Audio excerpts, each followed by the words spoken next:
Subscribe and download over 1 million code snippet including this tutorial from codegib.com, link in the description below. Sure, I'd be happy to provide a tutorial on object detection using TensorFlow in Python. In this tutorial, we'll use TensorFlow 2.x and the TensorFlow Object Detection API. Object detection is a computer vision task that involves identifying and locating objects in an image or video. Download and install the TensorFlow Object Detection API. Follow the installation instructions in the official GitHub repository, TensorFlow Object Detection API.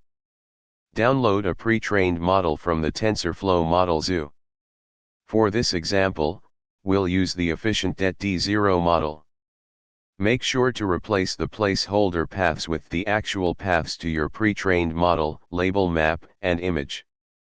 This code loads a pre-trained efficientdet D0 model, performs object detection on an image, and displays the result with bounding boxes and class labels.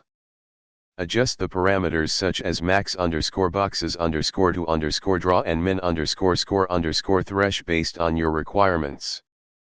Feel free to explore more about the TensorFlow Object Detection API to customize and enhance the functionality according to your needs. ChatGPT